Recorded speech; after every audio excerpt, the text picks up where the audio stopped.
What's up, Retro Maniacs? Today coming at you from Mike's Retro Trading Cards, and we are back with episode 2 of the top 10 selling Star Trek cards. This time for the month of July.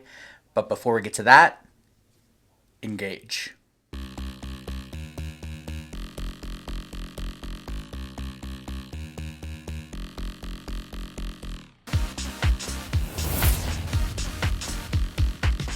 All right, the research is done.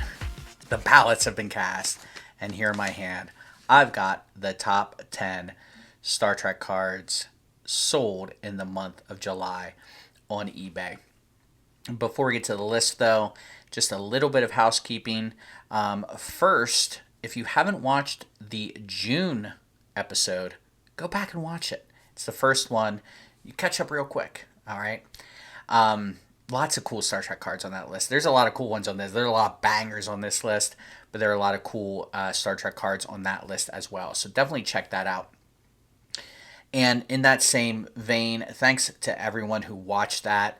Thanks to everyone who liked it and commented. For a small fan base here in the Mike's Retro Trading Cards family of Star Trek fans, I was very pleased with the amount of folks that ended up coming out and watching that episode. So please go and watch it if you haven't already. It is a lot of fun. So how do I put this list together? So I go to Terapeak on eBay. I search for the last 30 days of Star Trek trading cards, and then I sort it from high to low price. And I take that top 10. If there are any duplicates, which has happened both months so far, where a card has sold multiple times, a version of a card is sold multiple times, I will take that one of those out. So I move up one of the cards just outside of the top 10 into the list. It would be boring for me to talk about the same card multiple times, and it would probably be boring for you to listen to me talk about the same card multiple times. The whole point of this list is to talk about as many cool Star Trek cards as possible. And that's what we're doing here. So without further ado, I'm going to shimmy on over, turn my mic a little bit so Mike has room to put pictures of the cards right there. All right, coming in at number 10. One of my greatest attributes. I know what I know, and I know what I don't know. And what I know is I don't know Star Trek CCG cards. I don't. I never collected them. I apologize. I know a friend of the channel, Seatown Funk, collects them. Homework assignment for you, Seatown. If you are watching this, and I know you are, comment below why this card that I'm about to talk about is so important to Star Trek CCG. So this is from Decipher. This is Star Trek CCG from the Motion Pictures expansion, the ultra rare James T. Kirk card. It's definitely a CCG, and it's definitely James T. Kirk. Other than that, can't tell you much more about it. I do know that ultra rare means ultra valuable, so there's that. This card sold for $595 fixed price, and that is not a one-off, folks. This card has sold multiple times for right around $600, and there are a couple listed on eBay currently right around or higher than that $595 to $600 price tag. So, again, I will say I'm very glad that this card is on the list because it took me out of my comfort zone with what I know about Star Trek cards and the valuable Star Trek cards.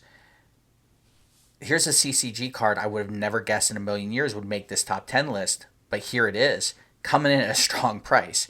So Star Trek cards is not just about autographs, it's not just about cards from the 60s. CCG is playing a role in this, and I really dig that that is the case. But again, Seatown, your homework down below. Thank you so much. All right, back to things I do know a little bit more about. Coming in at number 9. From 1999, Skybox. Star Trek, the original series, Season 3 autograph, Leonard Nimoy. In a rare slab. You do not see Star Trek cards in slabs very often. Here's one. It's a PSA 8 with more importantly, a 10 auto. This card, this set, the autographs came 1 per 36 packs, so 1 per box. And the checklist, the autograph checklist, is 27 cards. So you would have had to open up 27 boxes of perfectly collated cards to get Leonard Nimoy. Puts it in perspective, and that's what makes this price kind of low to me. $649.99 fixed price. I feel like the seller probably left some money out there. Probably left a little meat on the bone for this card. It's probably, I would say, probably closer to an $800 card. But they listed it at a fixed price. I bet you it wasn't on eBay very long before someone scarfed it up. We'll have more opportunity to talk about Leonard Nimoy going forward. But this is a great card. Surprised it's in a slab. I'll leave it at that. All right, coming in number 8. It's taken all of 1 episode and 2 cards, but I've made the list. I'm here. This is my card. Rittenhouse, Star Trek The Next Generation quotable. Sir Patrick Stewart and Brent Spiner dual autograph card. Bam, there it is. This is a 6-case incentive, still sealed. That's what most Star Trek collectors like, either still sealed or in sleeves, top loaders, or one touches. This one's still sealed. No sleeve, though. I was kind of weirded out by that, but I went and made sure that mine wasn't the only one that randomly didn't have a sleeve. Just card right into a top loader and sealed. I almost said this one sold for. Let me put that a different way. I paid before shipping and tax $711.02. I had to dig through the couch cushions, as Chris Sewell, baseball card collector, investor, dealer, says. Dig through the couch cushions for those 2 cents. This one sold at auction, and it had 2 bids. The reason I'm putting auction in quotes is the guy started the auction at $699.99. When you have Grail type cards, when you have cards that are on people's saved searches, start at 99 cents. Build a viewer base, and then let the chips fall where they may. I think this card is probably a $900 card. One unsealed went for like $850. His mistake is my gain, in my opinion. I put in a $750 bid, I believe, but yeah, $711.02 for that one. Hope to make the list again. Maybe next month. We'll see. All right. Coming in at number 7. This is the same seller, so you're going to see a pattern here. 2004 Rittenhouse quotable Star Trek, the original series. This is the Leonard Nimoy as Spock autograph. This one says "Live long and prosper" on the card. The other variation of this says "Fascinating" on the card. This is a very limited autograph, 200 to 300 copies. I believe "Live Long and Prosper" would have 100 to 150, and then "Fascinating" would have 100 to 150.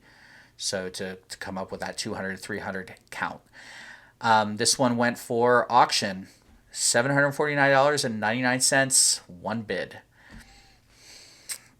Probably a $900 card, $850, $900 card. But, if you're going to start your cards at this price, just list them at $900 or best offer. You know what I mean? It just does not make sense to me.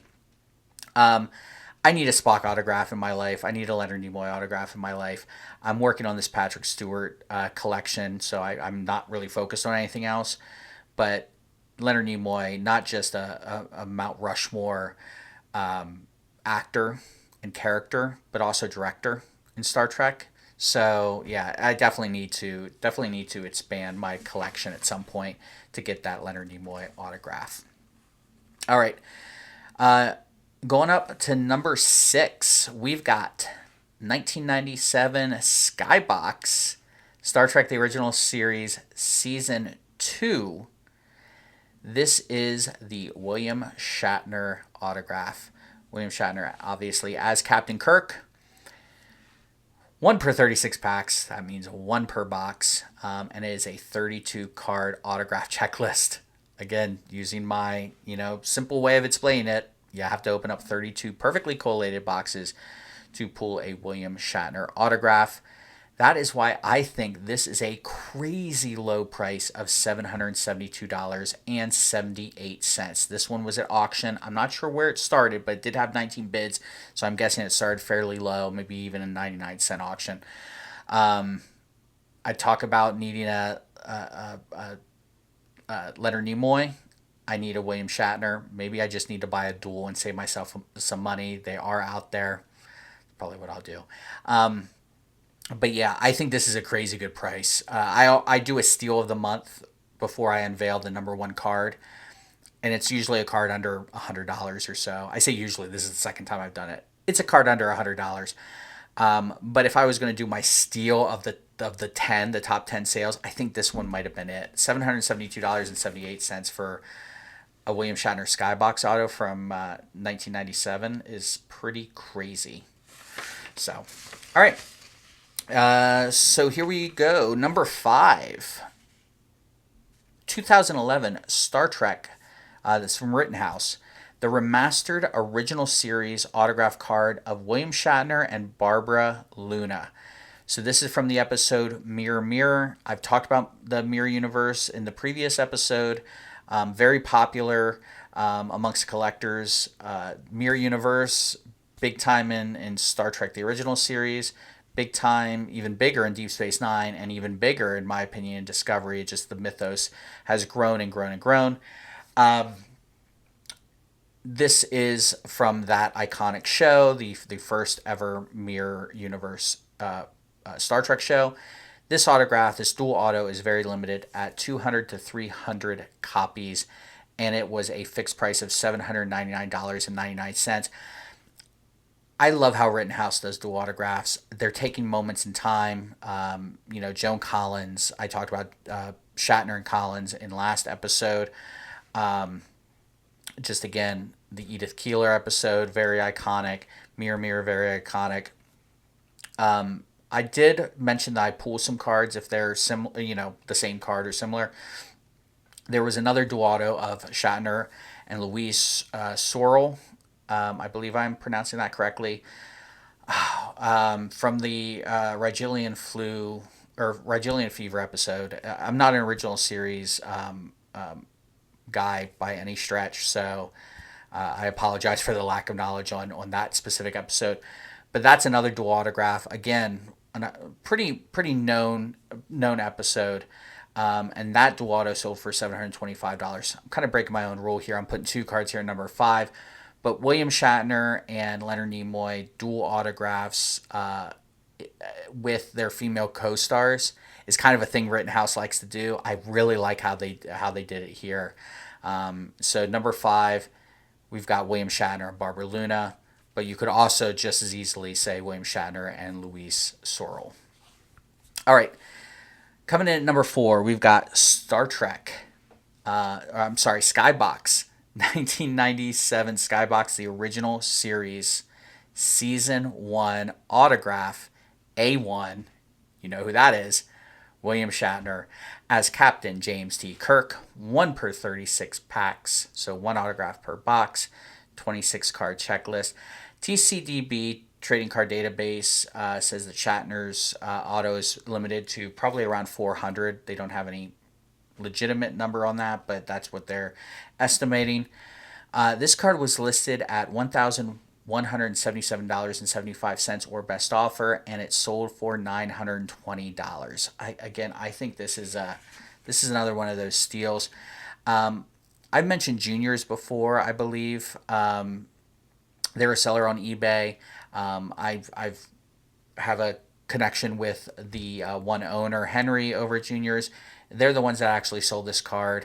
Again, if I'm in the market for a Shatner card, I am emailing my buddy Henry and saying, what do you have? They have some really, really cool stuff over there. And this is probably one of those cards I would probably try and get from him. Skybox, another Skybox card, William Shatner, 1997. I mean, that's kind of crazy thinking about that. But another William Shatner card. And here we go, number 3, another Leonard Nimoy card. This is from 2011 Rittenhouse, Star Trek, the remastered original series. This is a 6 case incentive, and it is still sealed. Again, for the most part, collectors do love their cards still sealed, their Star Trek cards. He is in his No Man Has Gone Before uniform, the mock turtleneck sweater situation they had going on there. This is a cool card. I don't know if I would spend the $1,131.10 on it that this one went for. I think there are cards below this on the list that I would put my money towards. Disagree with me in the comments if you prefer this one, but I think for the price, give me a $700 Spock auto and the $400 cash in my pocket. Personally, I don't. There's nothing with this one that just blows me away, except that it is still sealed. That may hold a premium. I don't know if it holds this much of a premium though. All right, coming in at number 2. This card, I love the fact that it's on this list, and I hate the fact that it's on this list. I'll explain why. 1999 Skybox, Star Trek The Original Series, Season 3, DeForest Kelley as Dr. Leonard Bones McCoy autograph card. So the reason that I love that it's on this list is DeForest Kelley making the list. I think he was in the top 2 last month as well.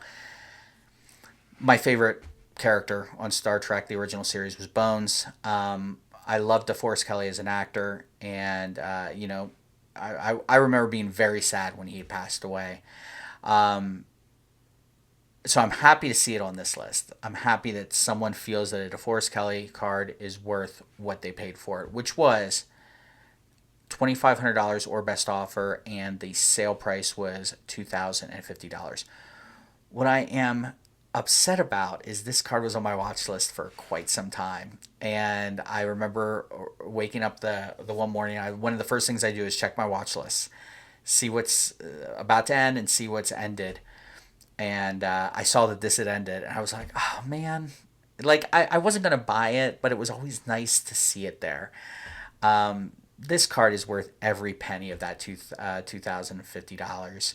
He's not signing autographs anytime soon. These were tough pulls, just like every other Skybox auto, 1 in 36 packs, and it was a 27 card checklist. He had passed away before Rittenhouse got the license, and so the only Rittenhouse autos he has are cut autos. So this makes his even more special.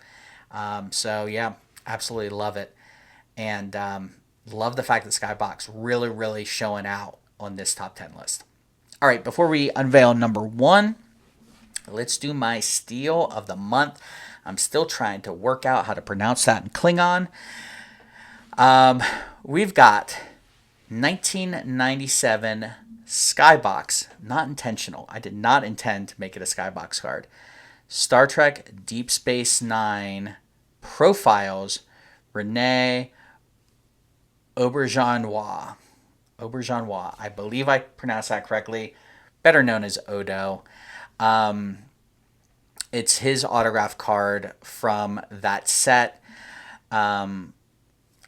So I wasn't a huge Deep Space Nine fan. I've grown to love it, but the Odo character has still resonated. He was mentioned in passing in the last season of Picard. And he actually was one of the main characters on one of my top 10 TV shows of all time, Boston Legal. So, along with William Shatner, actually, ironically enough. So, these cards were 1 in 216 packs. So, 1 every 6 boxes, you could get an autograph. And it was either Odo, the actor who played Odo, the actor who played Dax, or the actor who played Quark. So, you hit 1 per 6 boxes, you would get one of those autos. This one was listed for $29.95 or best offer and sold for $25. That is a crazy steal to me. It says surface issue, so I'm guessing that's why it was lower than what I would expect. I think they generally go for around $60 or so, but still, I didn't see anything warranting. The surface issue wasn't over the face, and it wasn't over the auto, so I would have been fine with it. That's a card I feel I'm really kicking myself for not. I'm so focused on this Patrick Stewart autograph collection that I need to expand. I need to kind of like forest for the trees kind of thing and look at some other Star Trek cards before they sell. But yeah, this one I would have loved to have in my collection. All right, that leaves us with our number one card. Not Rittenhouse, not Skybox, not Leaf, which was number one last month. 1976 Topps. Fanatics taking over everything. 1976 Topps Star Trek. Card number 35, Balance of Terror in a PSA 10. Fixed price of $3,995. That is over double the sale price of number one last month. That is wild to me. So Balance of Terror, one of the most iconic episodes, so iconic that it made its way into Strange New Worlds recently, where Captain Pike saw a glimpse of his future if he does not get debilitated, and he was in charge of the Enterprise during the events of Balance of Terror instead of Kirk, and it would have had terrible ramifications for the universe, basically.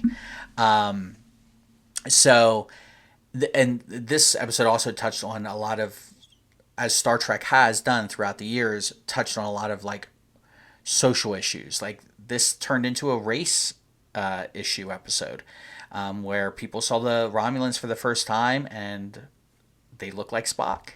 So a lot of people didn't trust Spock because of that. And it's just a really great episode. Now, do I think a PSA 10 of a 1976 card of a, albeit great episode, but a random card from a top set is worth $4,000? I could take that $4,000 and buy a McCoy auto, a Nimoy auto, and a Kirk auto. I could get the triad for less than that $4,000. So to me, no, absolutely not. It's crazy that that's number one on the list, but it is. It's $3,995. So again, huge number in comparison to this month and last month. But yeah, that's, I don't know. Tell me below. What do you think? Would you rather have that card, or would you rather have the plethora of other cards you could get for that $4,000? All right, that's all I have for you this month. In next month's episode, I may change it up and maybe look at Ultra Modern, or maybe look at cards from just Skybox, or maybe look at just Next Generation, something. Suggest anything below that you'd like to see me look into and talk about. Other than that, hope you've enjoyed. Go back and watch June if you haven't. Like, comment, subscribe, do all those YouTube things. And until next month, can I do it? Can I do it? Can I do it? Live long and prosper. Later.